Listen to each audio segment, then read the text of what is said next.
Sedulur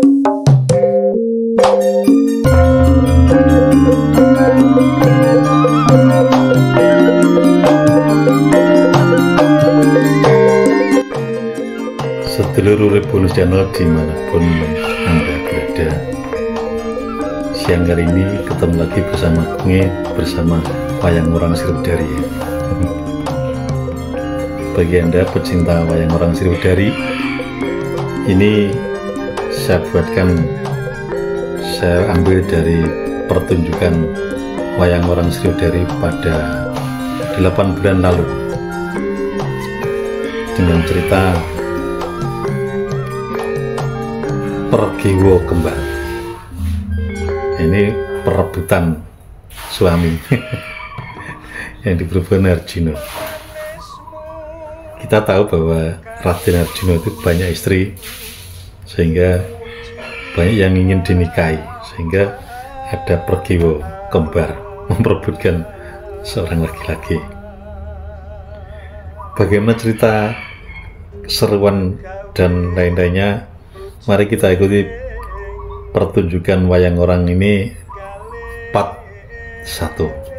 Mungkin nanti akan ada part 2. Yuk kita ikuti keseruannya. Sedulur, garam sehat 3G bermanfaat bagi masyarakat, ibu-ibu rumah tangga dan semuanya. Indonesia memiliki garam 3G. Yes!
Pasiwakan agung iku nembe gandrung kayun dadi salah sawijining wanita inggih. Yo kasar kapara nyata. Arese wae. Wektu dina iki pun panjenenganipun lam-lamen wayangane wanut yayu Purwadi. Nomo Dewi Pergiwati. Anggonku turu ora bisa kepenak teh. Saben-saben anggonku bakal saring. Kang ana tamu wayangane Pergiwati. Jeneng sira ayo mangerteni pribadi to. Niki wis pirang-pirang warsa nadyan akeh selir nanging siji wae urung ana kang bisa sumandhing ana ing rasaku minangka dadi garwa Prameswari. Ora teges para selir-selir kuwi elek ora. Iku Ayo Sulistya warna kabeh. Kami munggu amawasmu. inggih kuwi sampun pangertos menapa ing dados pangrasa waduka dhateng salah sawijining wanita. Nanging kados pundi malih Dul pareng kula matur bilih pawarta ingkang kula tampi ingkang paduka kandheng ing Pergiwati sampun kawengkuti salah sawijining satriya. Wis kawengku sawijining satriya. Inggih, Sapa? ingkang kasih Pancawala. menapa mboten wonten panitia yang paduka sesaran sanesipun pergiwasti.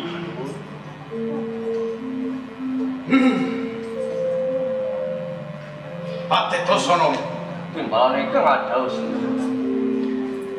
yen miturut kowe kepiye menawi kula dipun raos kemawon.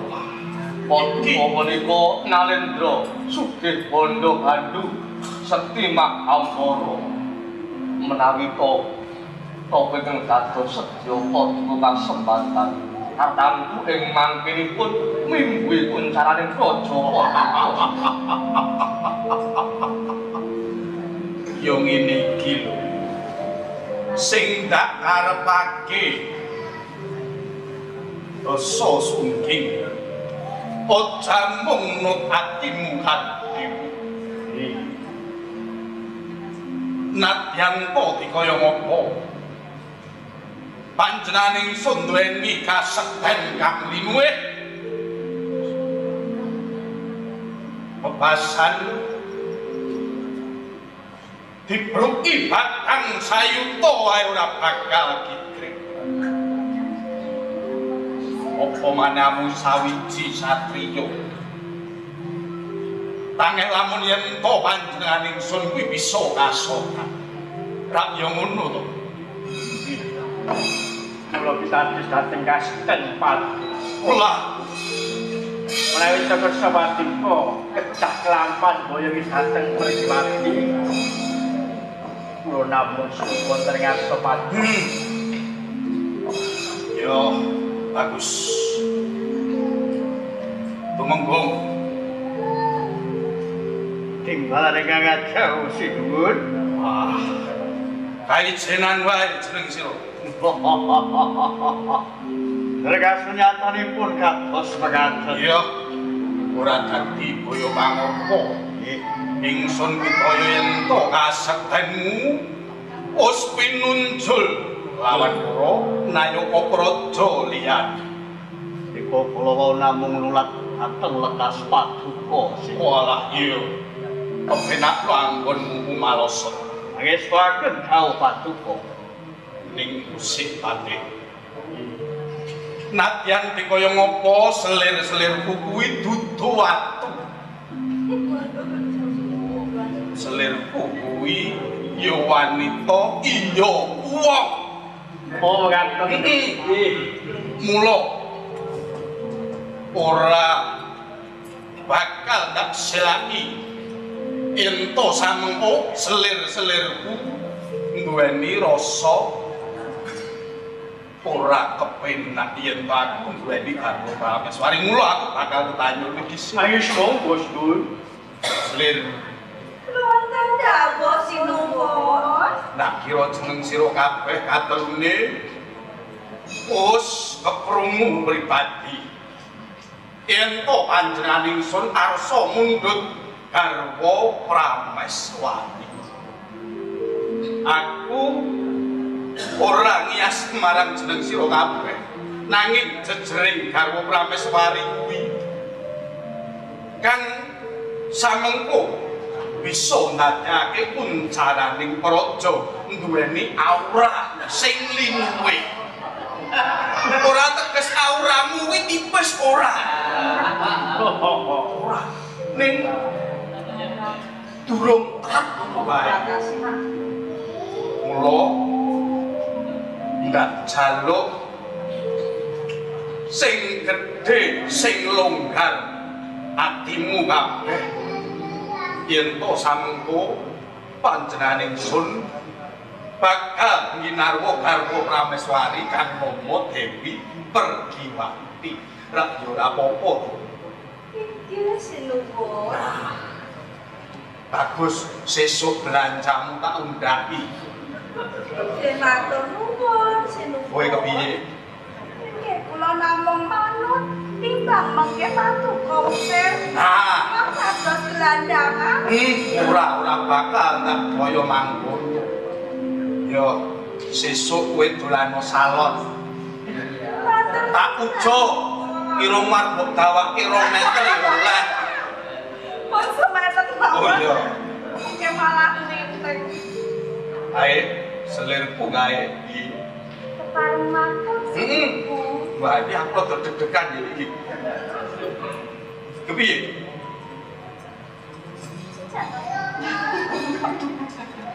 Inggih menawi calon rembaka Islam Paduka ing tembenipun saged mingguipun caraning praja Paduka. Lila gawa nampi ugi ning kuyung kersa Paduka anane. Nang kuyung kok anane? Apa? Kula suwun tresna Paduka kaliyan garwa-garwanipun menika sampun suda. Loh, bab perkara kuwi ora. Suda sithik mestine. Loh, ya sak mestine rada kelong sithik. Awit bagi meneh lho. Loh, awit adat saben kuwi telu sak bisa mengko kuwi dadi papat. Mbok kira mbok tak kira saka siji mboko siji iki tak suda 3%. Lah menika tak kira apel sampun desip. Nanging aja dadi wasu melang atimu. Panjenengan ingsun ora bakal selak yen to jejering nalendra kuwi kudu bisa adil tumrap garwa-garwane. Aja sumelang. Nggih ngaturaken kenging Paduka sinuwun. Sesuk tak gaweke pekarangan. Kowe tandura gabah. Kok nggih gagal ya Paduka? Lah kok? Kami Oh ya, sesuk. Kota kebun binatang ngoten niku. Yo, sesuk tak gaweke kebon binatang. Bon raja, mengko isen-isenane wujude kaya patih sakarone iki. Padha kewan teh. Lho, tegese kuwi kasektene nadyan to kewan kudu sekti. Ngono. Yo. Bagyo mulya rasane atiku yen to karo aku selir padha sarujut. Alhamdulillah. Ora sandadak kesuwen. Budhalo dina iki.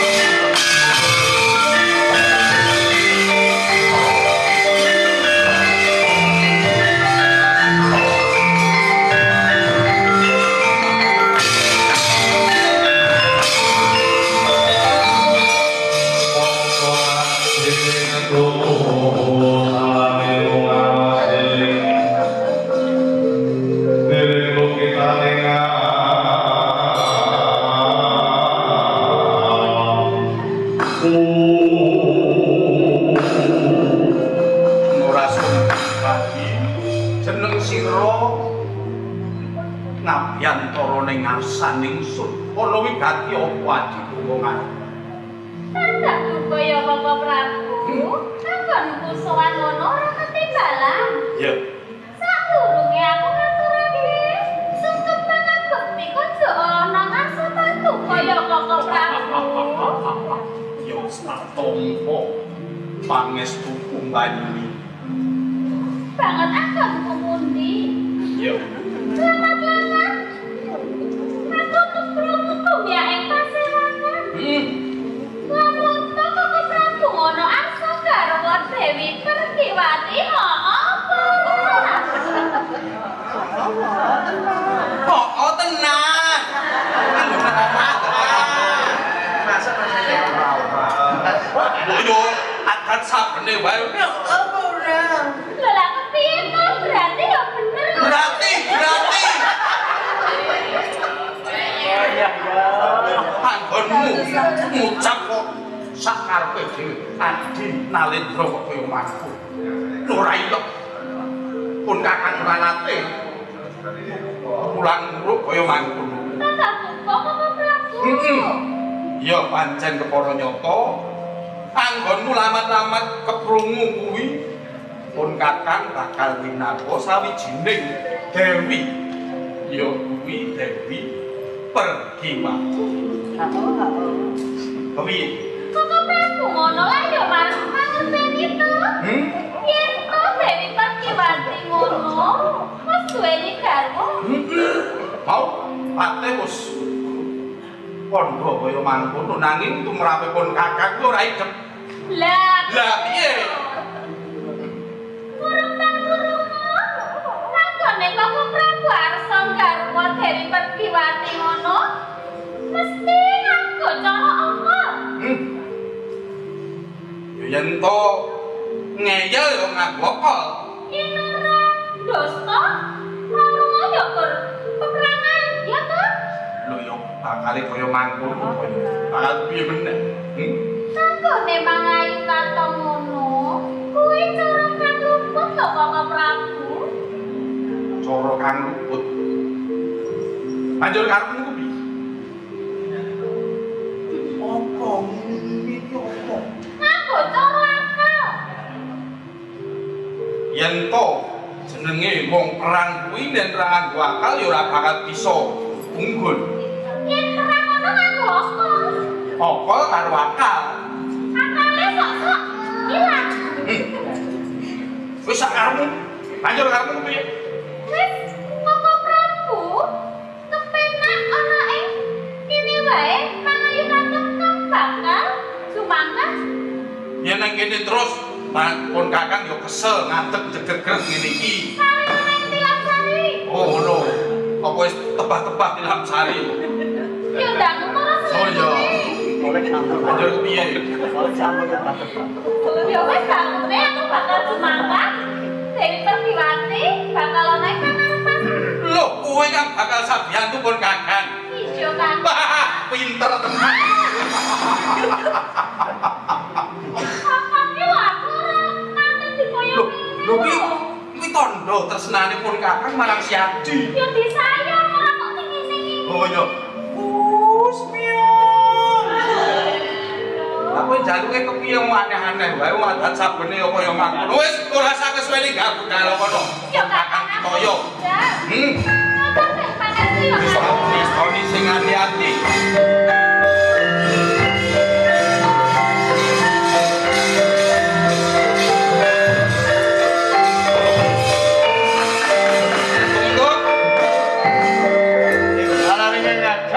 Melang-melang rasaning sun yen to adikku sing ayu dhewe kae kaijenan mula ndak jalo awat-awat ana saka kaduan malah kaporo mapan ana ing tapel wates Sapa nyuwun pamit sinuwun. sing prayitna ati Niki wis bagus kau.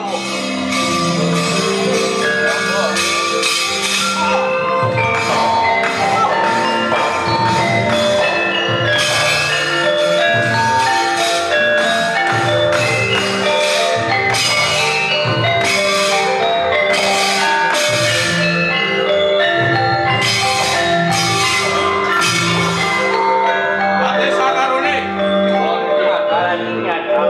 acut manggonmu duweni jejiban ingsun bakal rem sawetara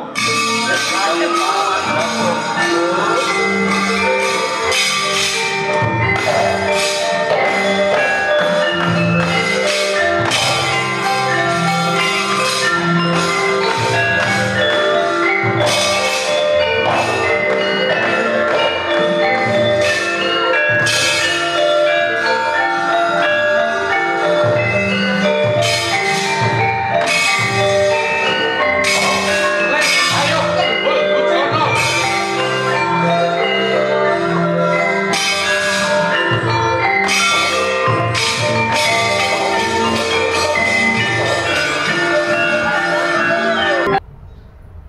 Sedulur Urip Bonus Channel dimanapun Anda berada yang saya cintai, itu tadi kehebohan wayang orang Sriwedari. Diiringi yang pertama kali dengan iringan belendrong, itu kerajaan yang banyak punggawa-punggawanya, banyak hulu balangnya, kemudian jogetnya, tariannya itu semula pelan menjadi sesek-sesek, akhirnya seperti itu. Nah, dalam pertunjukan wayang orang Sriwedari tersebut nampak banget kualitas tariannya bagus, kualitas ontowocononya bagus, dan kualitas lightingnya bagus, dan semuanya bagus. Jika Anda penasaran, silakan mengunjungi atau melihat langsung di Gedung Sriwedari Solo setiap malam, kecuali malam Senin tidak ada. Jadi mulai malam setiap minggu ya, setiap minggu mulai pukul 8 sampai pukul 11 begitu. UB Channel, enteng berisi, jaga NKRI.